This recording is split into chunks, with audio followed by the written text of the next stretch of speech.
There's no way I can make it down that ramp. I said, there's no way I can make it down that ramp without falling on my ass. There's no way, General, somebody grab you so fast. I don't want that. And this was a steel ramp, really, really steep. No handrail, it was like an ice skating rink. I said, there's no way I can make it down that ramp without falling on my ass. Inch by inch, I took these little steps. When I was 10 feet short, I ran down the ramp. I ran down the ramp. I looked very handsome. I ran down the ramp. Trending #1. And the ramp was probably 10 yards long. This question is on COVID.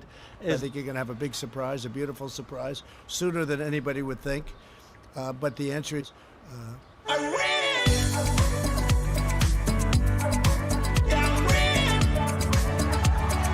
Trending #1. And I don't want to get water on the tie, because I've done it. It spills down. It doesn't look good for a long time. And I don't want to test more people now. So I said to my people, slow the testing down. The ramp and the water and the test. How good was the speech? The speech has been the best. It's true. I ran down the ramp. All right. So with that said, Linda. Hi, Linda. I have a question for you. What do you think is your greatest accomplishment in your eyes? I ran down.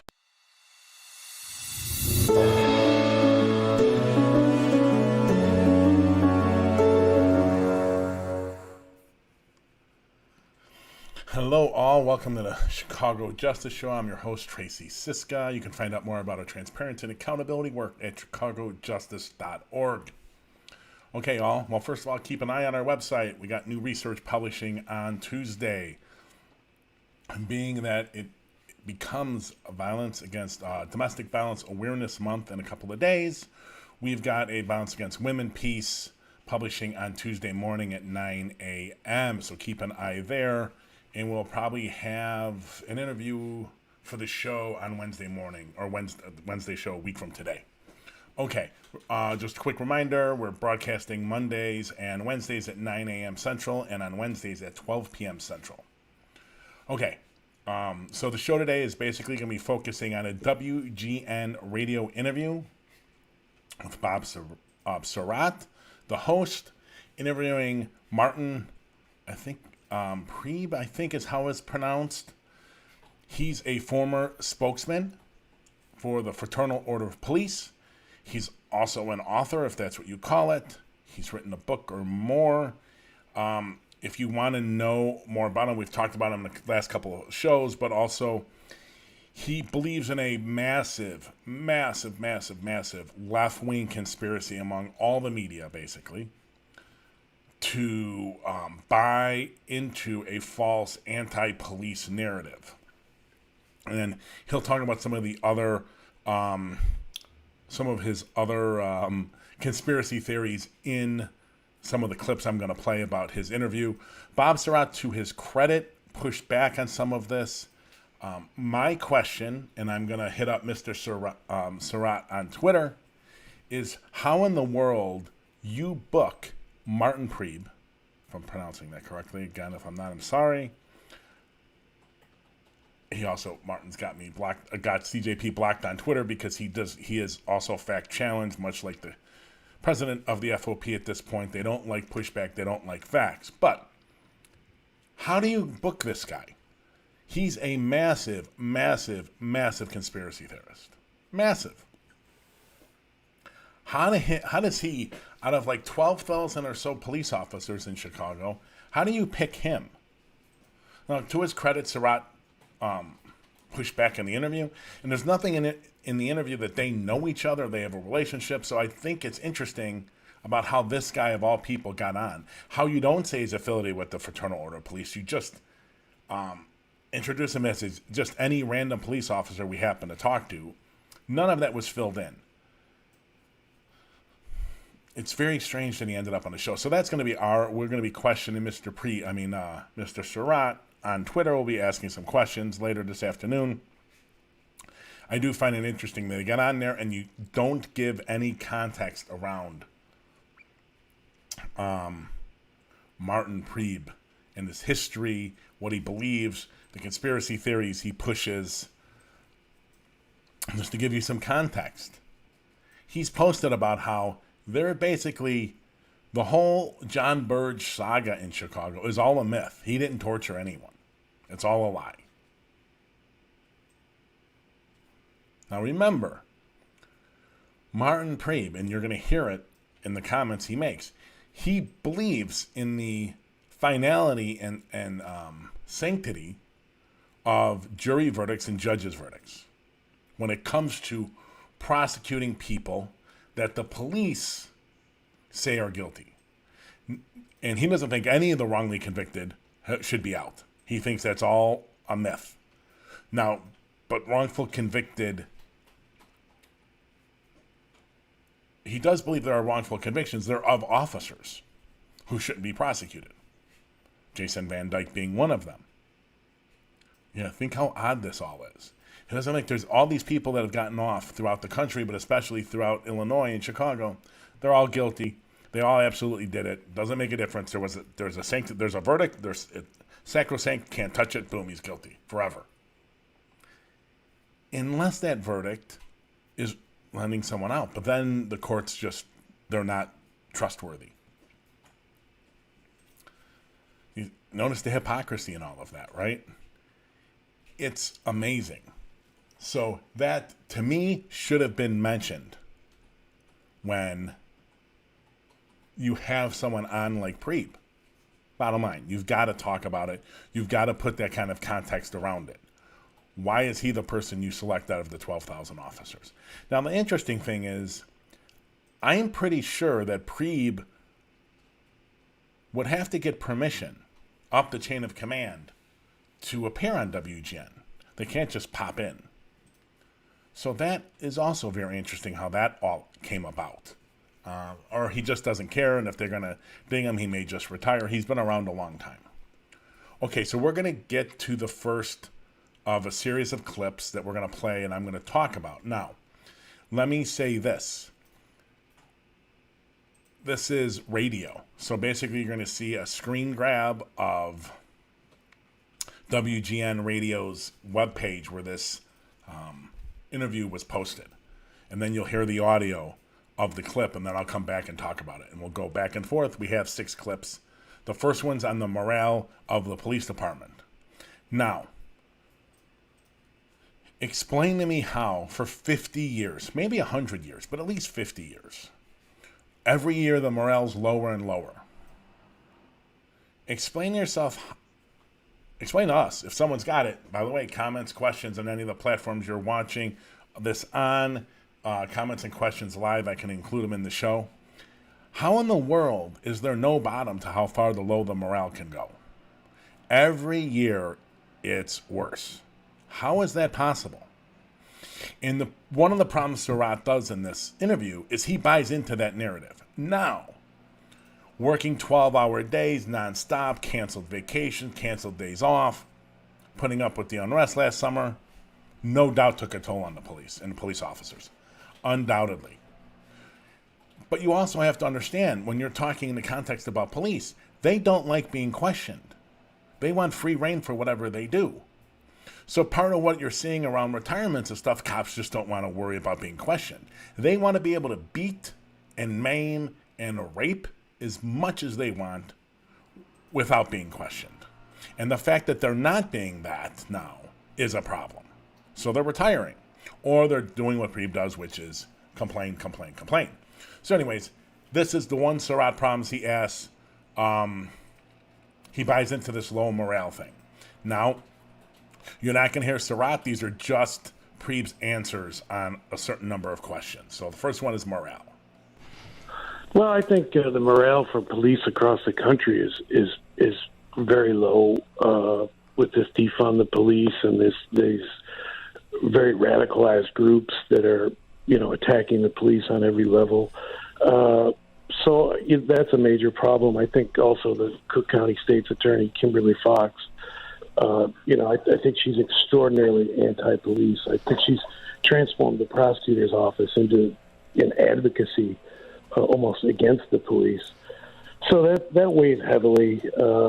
Police by a lot of people are not looked at, as public servants, but as almost public enemies in some way.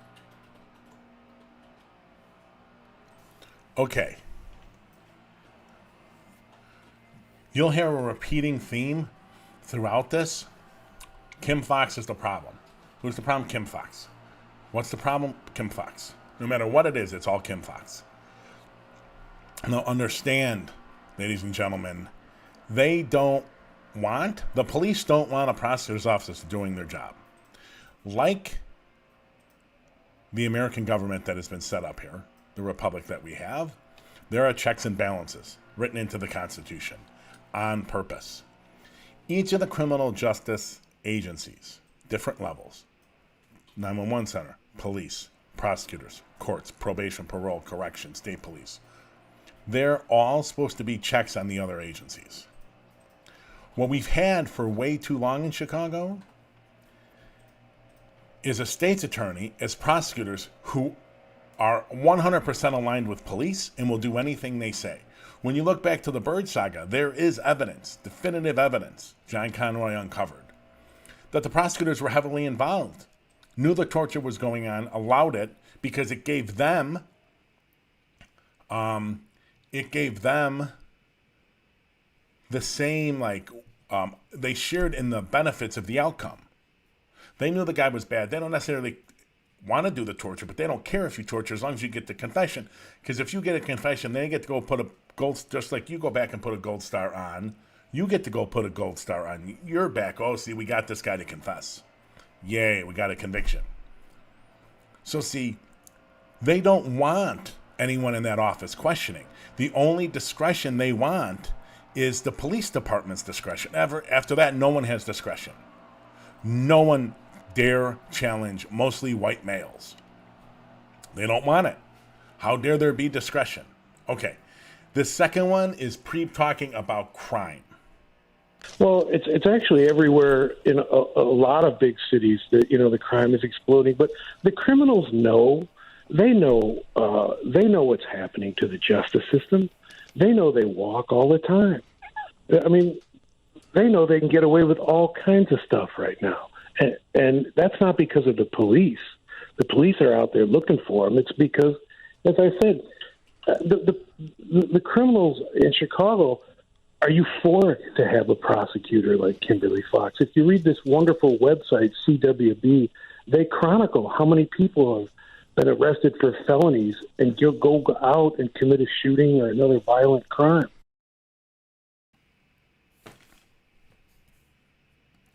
Okay.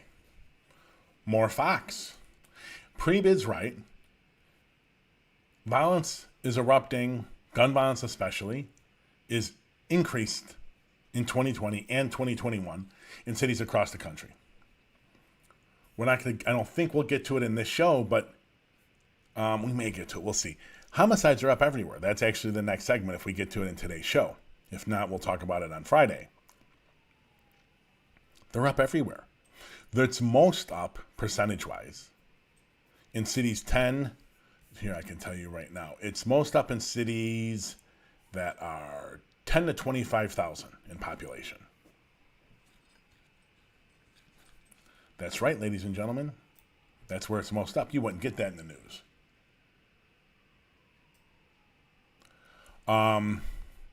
You wouldn't get that in the news. Why wouldn't you get that in the news?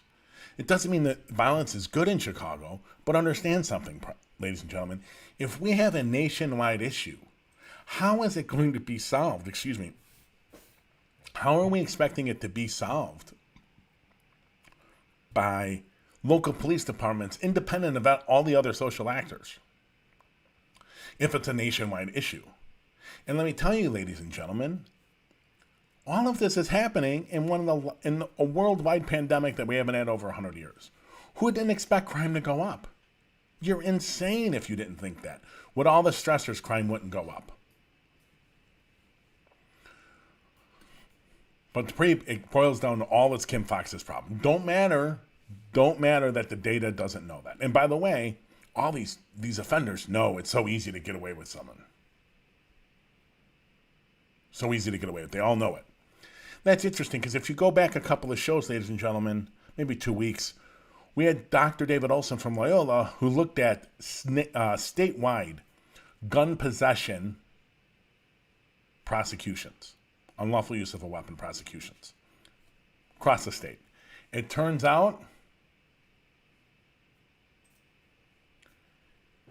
ladies and gentlemen, that it is the Cook County State's Attorney's Office that has the harshest sentence for UUW, unlawful use of a weapon. Yep. That has never made the media. And it didn't really make the media when Dave Olson wrote that report and published it. Almost radio silence. Okay. The next one is Preib talking about communities. You know, basically Sirott asks him, do we need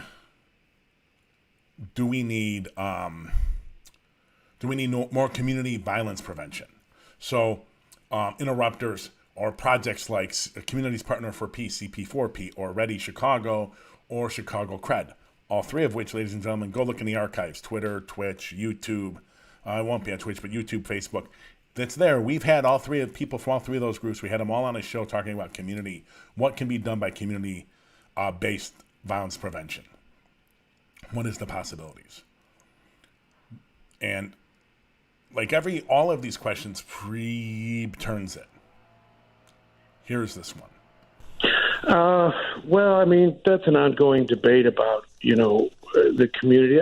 I've always felt that good police officers are already in touch with the community. I mean, that's what good policing is, to know what's going on in your community. And there's many officers that do that. Like I said, the first thing you have to do in anything, in any endeavor, you have to have your fundamentals down. And your fundamentals in Chicago are not being met, and that is just the basic process of arresting people for crimes, handing it over to the prosecutors pursuing the case against the criminal to protect the public. That system seems to have broken down. And there's many reasons for it, but I would point a main finger at Kimberly Fox. Well, that's right, ladies and gentlemen. We're back to the theme. It's all Kim Foxx's problem. Now, damn the science. Damn the data. It doesn't matter. White man, I know it allism. Right? I know it allism. I'm going to coin that word. I know it allism. Here we go. White guy, I know it allism. Don't worry about data. Don't worry about research. Don't worry about any of that. You don't know. I know. Okay? What do you know? If the Chicago Police Department is so good at their job, why hasn't violence before Fox got here? Why wasn't murders down to 50 or 100? Before Fox got here, if it's all Fox's problems, why hasn't Chicago dropped in murders like LA and New York? A few years, we've had more murders than them combined. Why not, officer? I mean, if we're just going off homicide rates and the violence you're talking about here, sir, we should fire all 13,000 of you and hire 13,000 New York police officers. They do better if it's all you.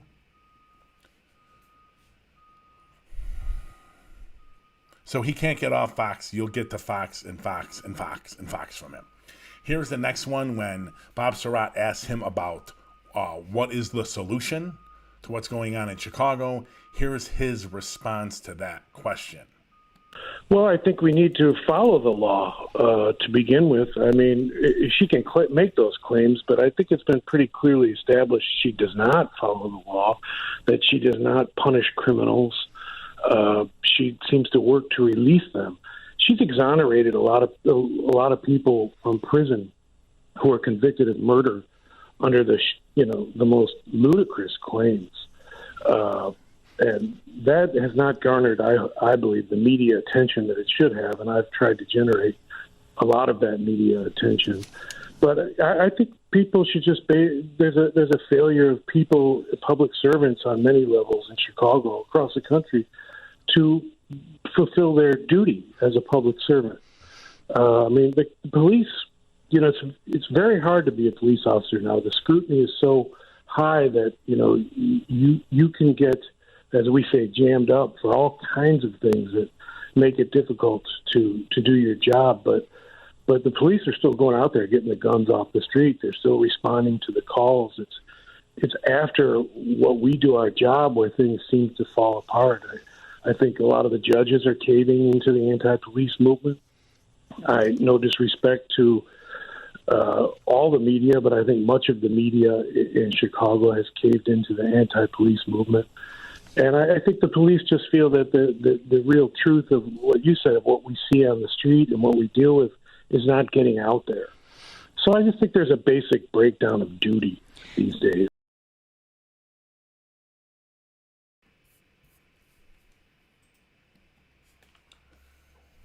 All right, ladies and gentlemen. Here we go. There's the conspiracy theories.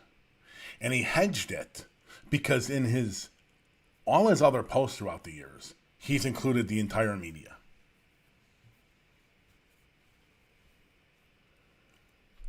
He's included the entire media. So he hedged it because he's on the media. Unexplained about why he's on the media, but he hedged, right?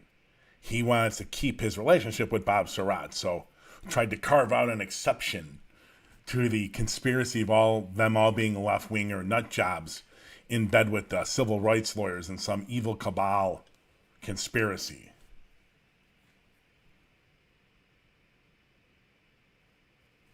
Why? Why did you let Bob Sirott off, Martin? And you can see it. Go to his Twitter feed. You can go to his Twitter feed. I can't go to his Twitter feed because we're blocked, but you probably can. Go see it. Follow him. I wouldn't follow him because it's awful. I only would read it because I have to for work. I think it's the Watch 42, if I'm not mistaken.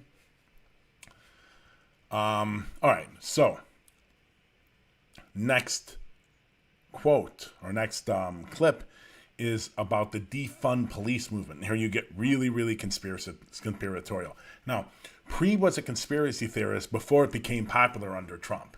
He's not a recent convert. This is something that's been going on for 20, 30 years. He hates John Conroy and the Reader. That's part of where his hatred for the media started, is basically John Conroy, I would bet, and all his work exposing Burge. Okay, so let's go to the defund clip. Yeah, there are, but one of my fears is that they're making policing so difficult and so dangerous that a lot of people who would otherwise want to join the department are going to say, I'm going to do something else. And I think that's going to be a problem. That is a problem, and it could be a problem nationally. And, as far as the defund the police movement, a lot of people say they want reorganization. I believe what you're saying is true. I think a lot of really good people have bought into that theme. But at the core of the defund the police movement is a very radical anti-police movement. The kind of people who are out looting and creating riots all for the last couple summers and attacking the police and throwing rocks and, bringing weapons down there. I mean, there's a very powerful, well-funded, radical anti-police movement in this country that they dress up their motives in social justice rhetoric.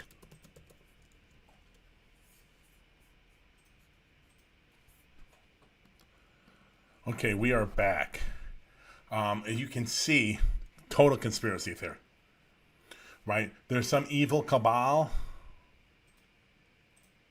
and it's well funded. What you're not hearing is who's funding it. I bet you if you pushed it, you'll get, who will you get? I bet you get Soros. I bet you get Soros. Okay, we are going to do our last clip, which is if you could ask a question to the mayor, what would you ask? Here we go. I would tell her to, focus to confront Kimberly Fox and defend the police in front of Kimberly Fox. That's the first thing. I would have given us a contract a long time ago. I would have stopped kowtowing to the anti-police movement, and I would definitely encourage her to fight these wrongful conviction cases.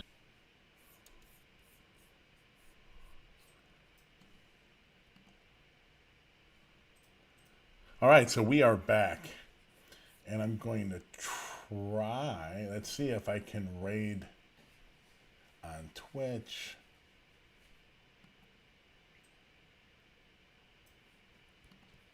Trying to figure out how to do.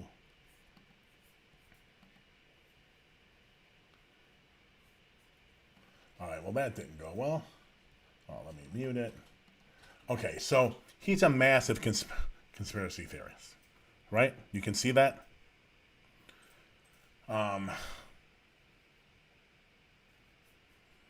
It's just so sad.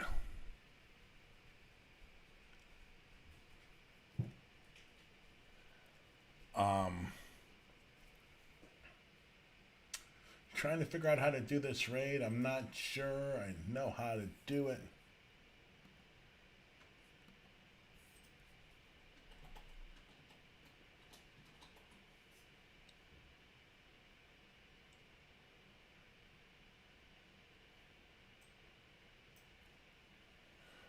All right, so we're gonna probably try to do it next time. Oh, he's covering Proud Boys.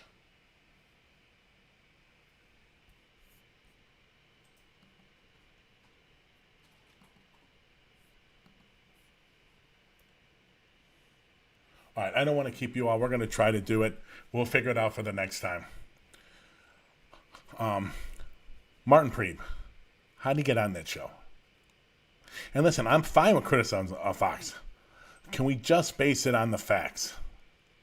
I don't understand how the media airs this conspiracy theory crap without, undercutting it. And Sirott, to his credit, pushed back. You didn't hear, well, a couple times he said, we're going to have Fox on. We're going to have Fox on. We're going to have Fox on. But is that good enough?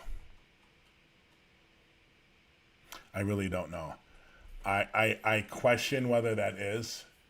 Fun to try.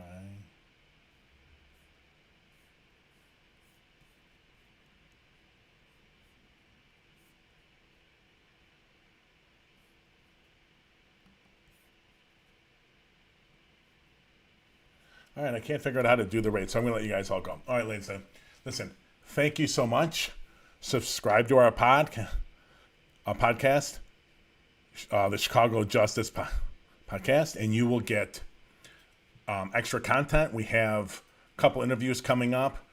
We're going to feature pieces of those interviews on the show, but the full extended version will be on the podcast. So please do that, and you go to cjpnation.org to find out more about our volunteer program and internships. Get involved. All right, thank you, ladies and gentlemen. I will see you Friday morning at 9 a.m. Central.